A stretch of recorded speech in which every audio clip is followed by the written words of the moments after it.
His skin is white just like a ghost, thick Irish roots and his blonde hair. And he sounds like a Chicago superfan, a music nerd with a collection of CDs from here to there. Yes, Andy Dare is in Chicago, interviewing and barbecuing. It's the Andy Dare Show. It's the Andy Dare Show. Welcome to the Andy Dare Show. I'm your host, Andy, and yeah, we're at 140 episodes this week. We got a great special guest. His name is Norman Blake. He's been with the band Teenage Fanclub since 1989. They are an awesome group with a long list of classic albums under their belt. And yeah, they're working on a brand new one coming this fall on Merge Records. What can you say about the Teenage Fanclub? Kurt Cobain was a big fan. Liam Gallagher was a big fan. Lots of big fans, and I am one of them. And to be honest, I've only seen them live one time, which was in 1997. They were opening for Radiohead. It was right when Radiohead's OK Computer album came out. Saw them in a little place called the Riviera in Chicago. And it was a great night. You could tell that we were on to something that was going to be huge with that Radiohead album, which it did become huge. And I don't think I've even seen Radiohead after that point either. But it was a great point in the 90s where it was like these bands were our little secrets. It was before social media, so if you wanted to spread the word about the band, you really had to spread the actual word and tell a friend. And so it was a cool time.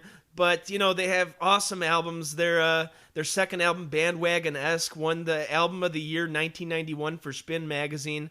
Which, if you're any sort of music fan, you know that 1991 is literally stacked to the gills with classic albums. Your Neverminds, your Loveless, 10, there's a million, Dangerous by Michael Jackson. There's a ton of great albums, so for them to be called the number one album was huge. And yeah, they're from Glasgow, Scotland, and real nice guy, this Norman. So had a blast chatting with him.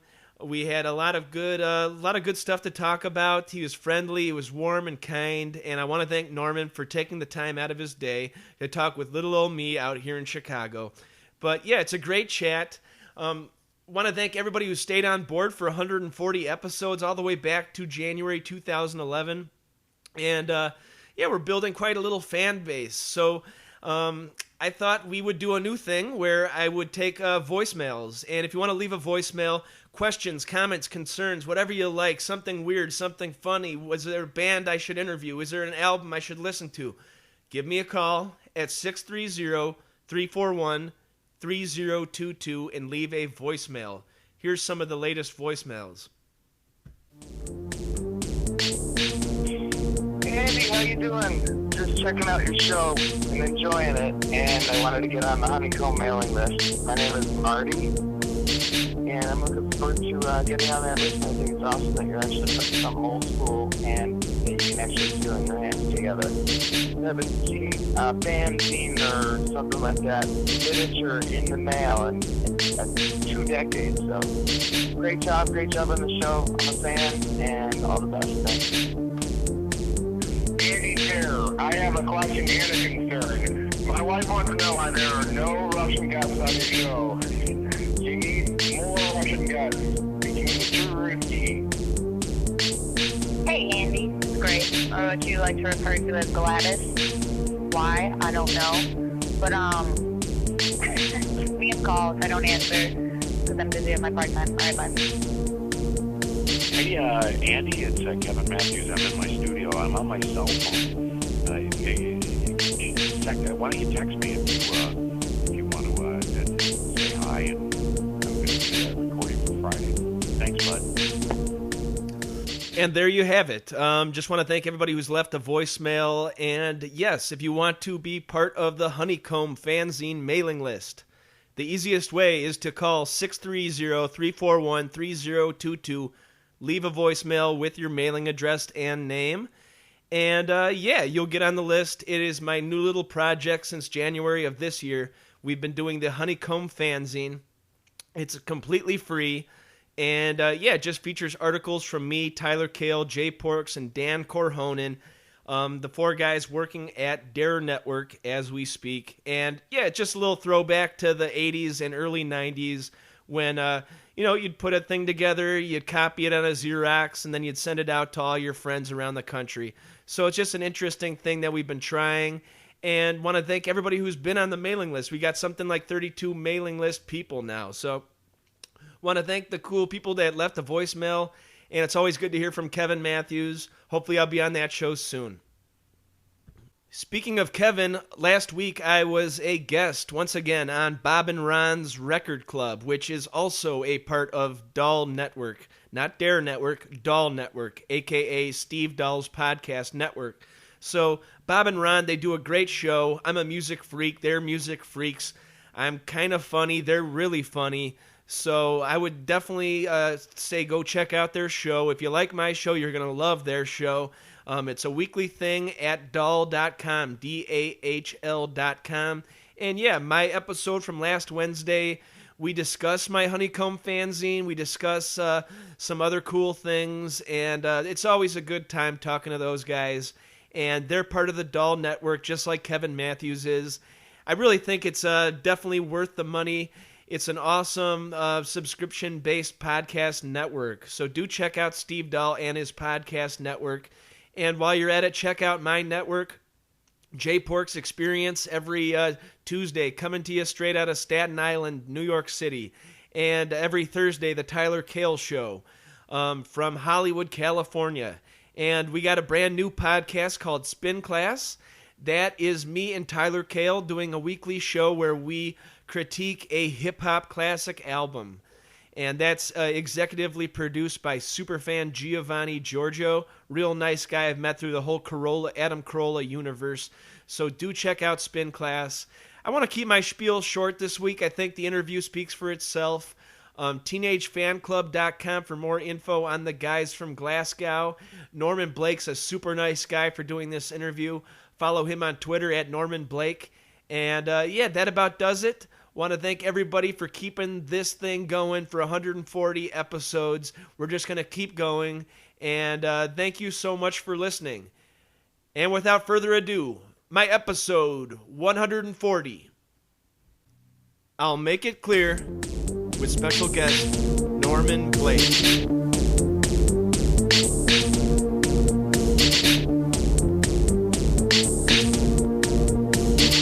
Everybody, thank you so much for checking out the Andy Dare Show. This is episode 140, and it's an honor to be joined via phone by Norman Blake. How you doing, sir?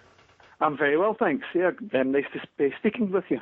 Oh, definitely. I've been a fan for over 20 years now. I've been doing this show for about 5, and yeah, the beauty of Twitter, you just ask a question, and sometimes it comes back with a positive answer. So thanks for doing it. Oh, no, my pleasure. And yeah, speaking of Twitter, I looked on there and I saw that you guys are in the midst of a new album, recording a new album, and how's the progress going on that? Yeah, it's going well. It's almost done. I was back in Glasgow just a few weeks back, putting some finishing touches, some vocals and some guitar parts down. And so really, we just have, I guess, about another couple of weeks of mixing, which the guys are doing back in Glasgow. I'm back, well, obviously, well, people may not know, but I live in Canada.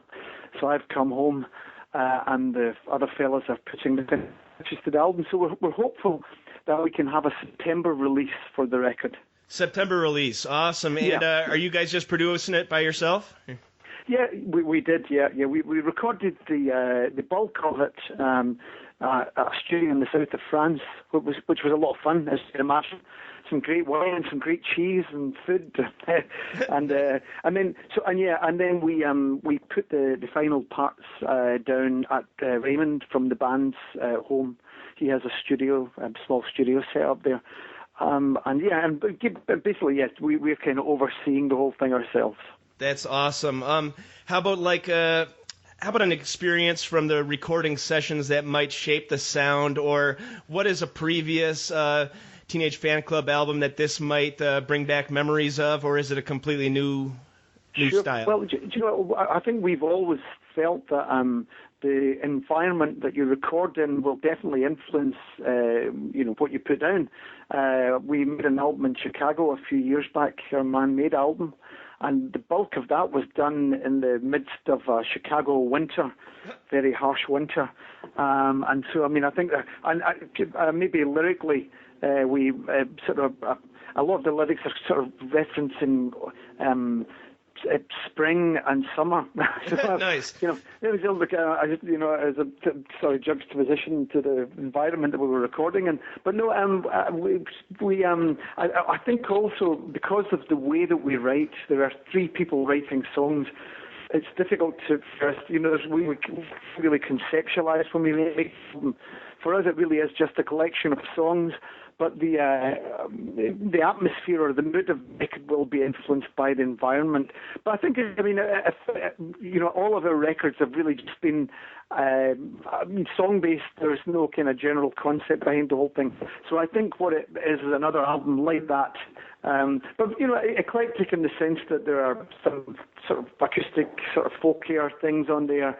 Some songs that are more orchestrated, and even some things that are maybe sort of more kind of straight sort of punk rock songs. Oh, nice. So there's a good variation in styles there. That's awesome. And yeah, I did see that when you were in Chicago, you got to work at Soma with John McEntire from Tortoise and a whole bunch of stuff. Did you guys enjoy your time in Chicago, or as you said, it was so frigid and cold, maybe that meant that you're going to be recording in Scotland for the rest of the albums? Well, no, that was, we had a great time. John's a great guy. We had a great time with him.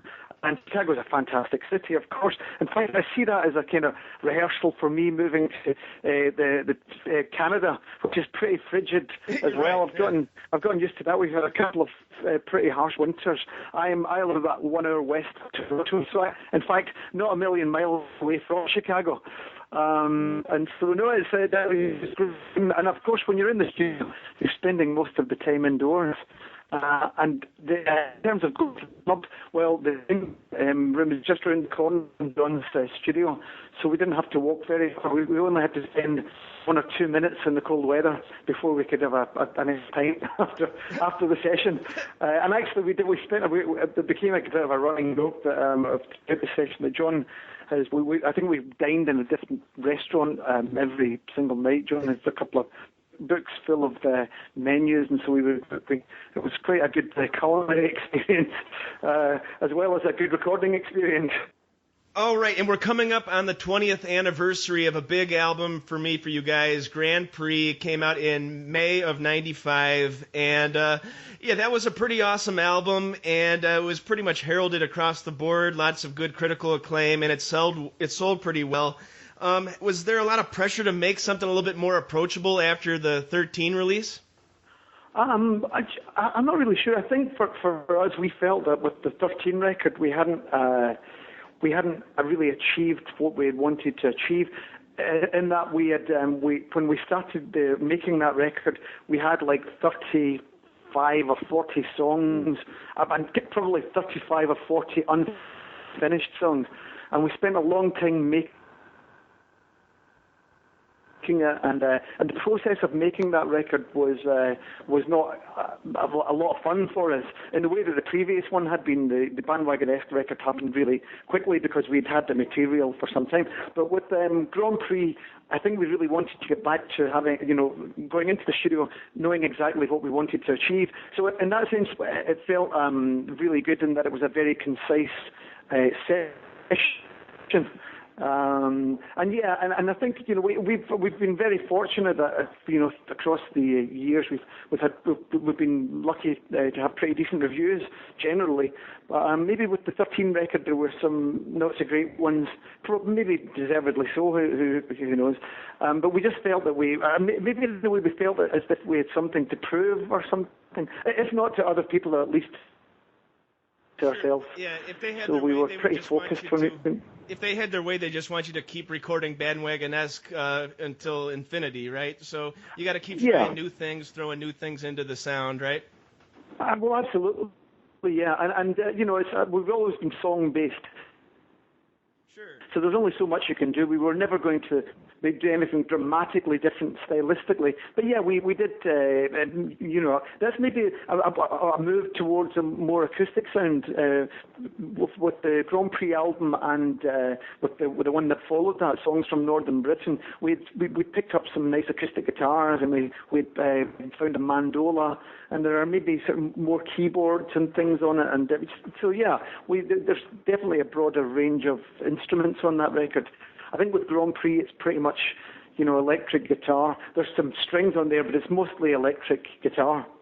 Sure, and as I said, it kind of felt like you guys discovered the Byrds, kind of like a California sound. I mean, you guys would always be into Big Star and that kind of thing, but this kind of had more of a Laurel Canyon, that kind of Mamas and the Papas at some point or something. Sure, yeah.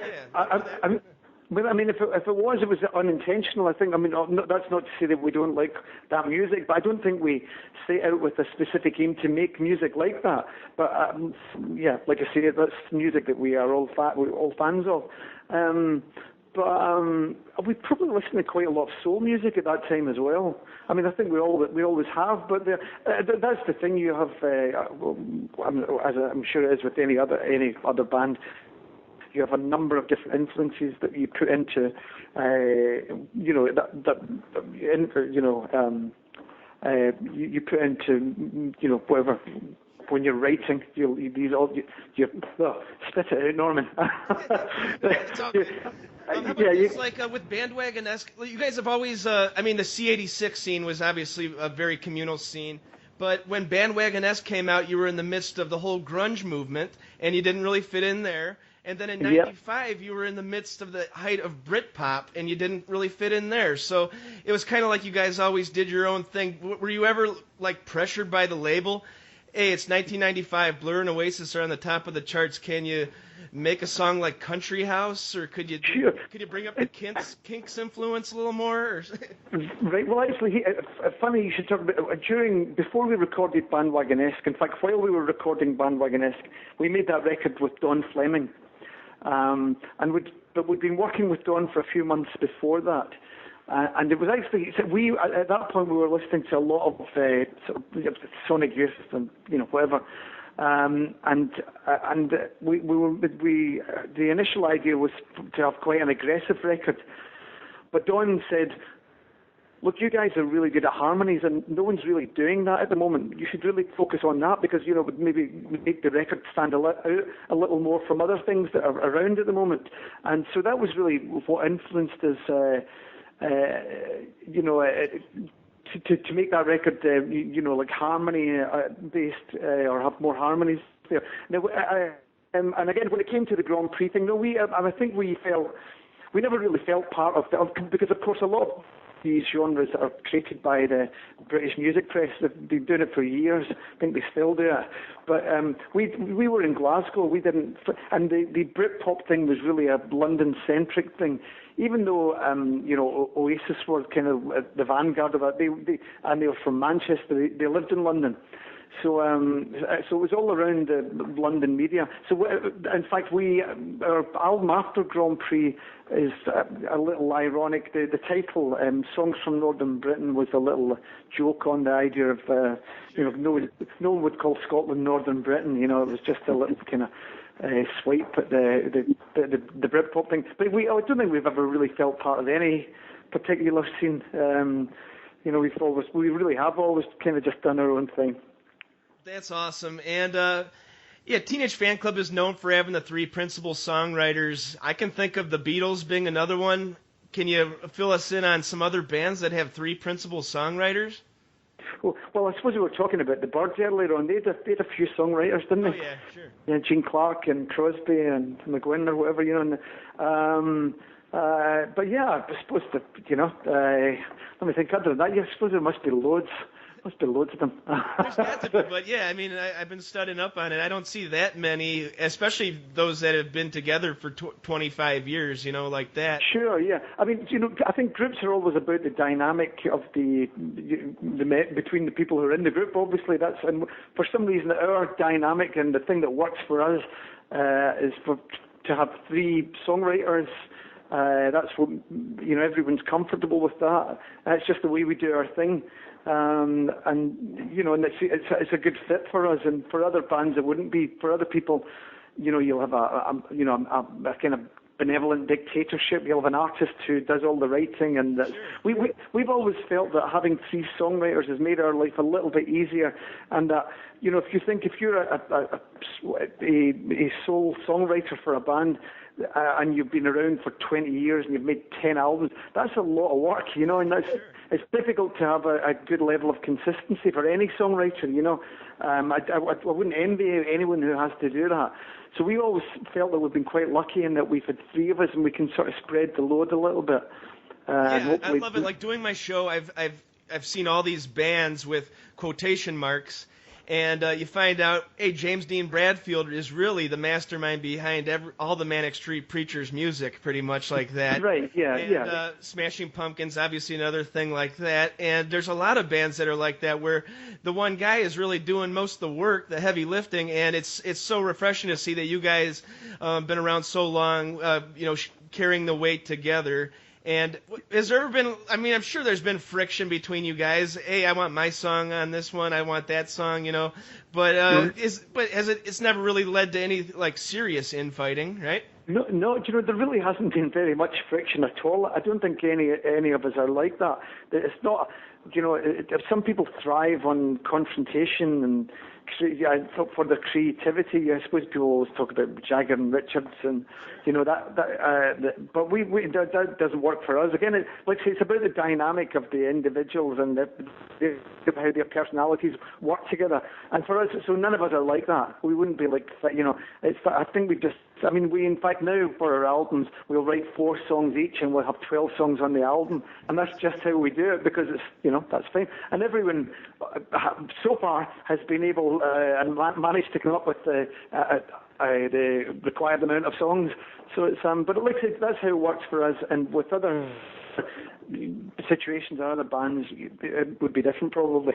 Yeah, it's a really different style, and it's really honorable and cool to see you guys doing it that way, having 4 songs on each album. That way you get 12, and so that's something that started even in the beginning with you guys. Way back in '89, you guys we said, hey, we're all songwriters, let's do it all together, right? Kind of, yeah. I think the first record, because myself and Raymond had sort of formed the band from the ashes of a previous band that we were in, so we had a few songs for the first album. But by the time we got to the second album, Jerry was writing at that point too, so it didn't take long for us to establish the modus operandi. Yeah, it's a really cool way of going about it. And yeah, you've had some famous fans over the years, your Kurt Cobains, your Liam Gallaghers. Did you ever meet Cobain or Liam? Or?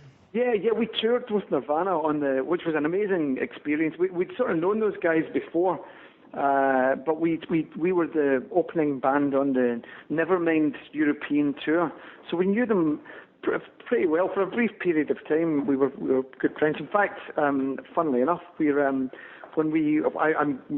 May we're doing a show with Foo Fighters. Dave Grohl's asked us to come and play a festival show with them in Manchester, so we're doing that. Awesome. So I've not seen him for a few years, but yeah, that was an amazing thing to experience, the sort of phenomenon that was Nevermind, and just to watch that happen to a band who, when we knew them, we probably met them around the time of the Bleach record, and they were playing fairly small venues at that point, and so to watch something go from that to this, phenomenon, it was amazing to witness. And they were really nice guys, and Kurt was a really nice guy, and it's just tragic what happened to him. Really, I have very fond memories of that period. That's so awesome, and you guys are label mates too, right, Geffen? How was it working? Yep. How was it like working with Geffen Company for so long? You guys were with them for quite a bit, right? Quite a few years, yeah. We still have some friends. There's a guy, Mark Cates, who worked in A&R at Geffen, who's still a good friend of mine. He moved back to, but he's originally from Boston, big Red Sox fan, and we worked with him in Los Angeles at that time, and we're still good friends with him. And a few people from there we've still we see from time to time. So it's we met for a big label. There there were some nice and good people working there. Yeah, it's such a crazy change of events from the mid-'90s even till 2015. I mean, if your record label wasn't behind you 100%, then they'd kind of put you on the back burner, and that was kind of like a death knell for a lot of these bands. They'd get you for one album, and then the second album, they're not into it.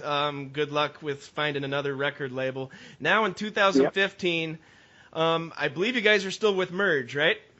We are, and that's been great. We've had, well, here's the thing too. We've known sort of Superchunk for many years. In fact, I think our first or second show in the US, we played at CBGB's, and it was we were on Matador at the time, and it was a Matador bill, and Superchunk were on that bill as Superchunk, Dust Devil, Railroad Jerk. And I think Urge Overkill were on the bill too. But so we've known them since way back then, and they're great to work with. They're a fantastic label. All the people who work at that label are great, and we've just just all our experience, experiences with them have been really positive. In fact, we played down at the 25th anniversary festival just a few months back. They had in Chapel Hill. They had a 25th anniversary event over a weekend, and it was great fun. Yeah, they're a perfect success story of what to do right in the music business, and obviously been around for 30 years. Mac, and Superchunk, and all those, and then they win the Album of the Year in the Grammys for the Arcade Fire album, the first independent released album to get the Album of the Year. Not that the Grammys really matter that much, but it's just kind of like a badge of honor. Hey, it works. It really is. And I suppose they're an artist-centric label because they were in a band and they are in a band. So they know how artists think. And they've got they're very respectful of artists, and they're also their deals are really good. They don't they're aware that how often artists have been ripped off by labels, and of course they never do that. The quality of the product is good. The vinyl is always good. So they don't skimp on making a good product and promoting the records. So we've had a great time, and of course our next record will be on Merge also. Love it. And thanks for taking the time out. I've just got maybe one or two more questions. Sure thing. How about your favorite city and or venue to play in America? Oh God, that's a tough one. I don't know. Favorite city. I don't really know, to be honest with you. I think there's so many good places, so many different kind of places. That's the thing about the US. You can be in the same country, but places can feel very different, whether that be climate or whatever. So, from the south to like Maine or somewhere else like the Pacific Northwest, it feels like different countries, pretty much. It really does. And so a lot of these shows that I've done with the fan club have been great. But actually, I did a very small tour, myself and Joe Pernice, last year. And we did a little sort of tour of New England, and that was really enjoyable because I got to places, Portsmouth, for example, that I would never get to or never have.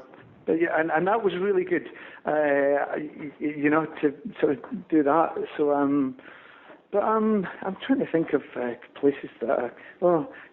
Just lots of great places. Sorry, that's a real cop out of an answer there, but I can't really. I'm trying to think of anything. Get on my good side and say Chicago. Well, the Metro, we did good shows at the Metro in the past, they were always. But and of course we do. I think because we recorded in Chicago, we spent some time there, so we do feel a bit of an affinity with the city. But It's just because we sort of know our way around it a little more than other places, I suppose. I love it. Yeah, I mean, I'd love to visit Glasgow. I've heard great things about that. And speaking of Dave Grohl and company, they did that whole Sonic Highways thing on HBO, which was a great tour documentary thing, going and recording in a different city and a different studio every episode. And I just got word that they got greenlit for the next season, which will be in Great Britain. And I think Glasgow should definitely be a stop for Dave Grohl and the boys. So. Yeah, I've got a feeling they'll do one there, but I'd heard that also that they were going to do the UK, so that'll be great, and I'm sure they will stop in Glasgow. I mean, they have some connections, obviously Dave does, but knows Eugene Kelly from the Vaselines, and they were obviously important in the Nirvana story. So there's no doubt in my mind that they'll get there at some point. How about like Bobby Gillespie and Primal Scream? Were those guys close to you, or was that just people from the same city as you? No, Bobby's a good friend of mine. I haven't seen him for a while, but the Primal Scream guys all moved to London, probably 20 years ago or something. But no, they were a big part of the Glasgow scene. Bobby had a club called Splash One, named after the 13th floor elevator song, which a lot of people went to, and a lot of people in the Glasgow scene would hang around that club, from the members of the Pastels, and and the Jesus and Mary chain. All of these people would be kind of, and Alan McGee, of course, was involved there too. So, yeah, they're like I say, very important in the formative years of the what is now the sort of Glasgow independent music scene. Yeah, it seems like a pretty close-knit scene. And, one more question from another one of those Halcyon 1991 albums, like your Screamadelicas, like your Neverminds, like your Bandwagonesque. What is the backstory behind Alcoholiday? One of my favorites. Oh, right. I mean, there isn't really much of a backstory, to be honest with you, other than it's an awful pun. But no, that was just one of the songs that we had. We'd been sort of, I think that maybe had a song that I'd written for the previous band that I was in, the band called the Boy Hairdressers, but it had never been quite finished. It seems like the aftermath of a terrible breakup, but maybe that it was a couple years before the recording of the album. That it kind of was, and they kind of it's lost in the mists of time.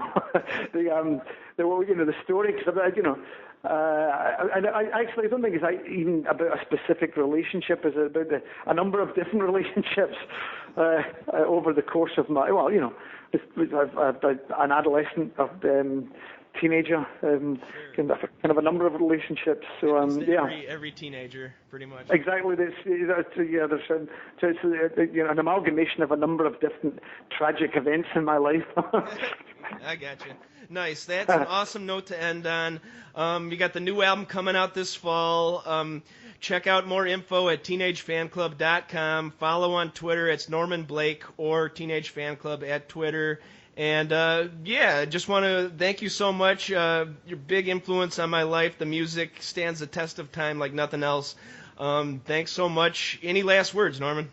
No. It's just been nice chatting with you, Andy, and I appreciate you giving me the time. Awesome. Sounds so good. And on behalf of Norman Blake, this is Andy signing off for The Andy Darer Show. This episode of The Andy Dare Show is brought to you in part by Uncle Bub's award-winning barbecue in Westmont, Illinois. Family-owned and operated since 1997, Uncle Bub's is the real deal barbecue. A family-friendly restaurant open 7 days a week.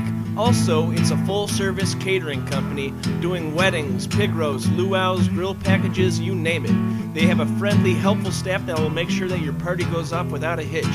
Call them at 630-493-9000. Visit them at 132 South Cass Avenue in Westmont, Illinois, and UncleBubs.com. Hey man, I know you like grilling. I know you like getting those dark grill marks on your burgers, fish, chicken.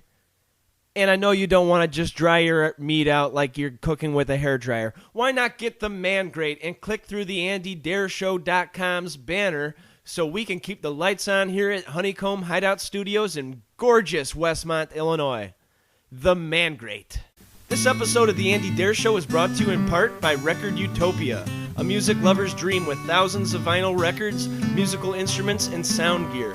They buy, sell, and trade. Give them a call at 630-963-1957. Visit them in Westmont, Illinois at 309 West Ogden Avenue, on the web at recordutopia.com. It's always a good, relaxed atmosphere. Check them out, Record Utopia. Be sure to follow Andy on Twitter. That's at Andy Dare. And like our show on Facebook. That's facebook.com/The Andy Dare Show. Videos at youtube.com/Andrew Martin Dare. And we're on iTunes. Just search The Andy Dare Show. Please leave a review. Thanks so much to our wonderful sponsors, Uncle Bub's award-winning barbecue, Record Utopia, The Man Great, and Amazon.com. Theme song courtesy of Rich Banks Music. Thank you so much for checking out The Andy Dare Show. TheAndyDareShow.com.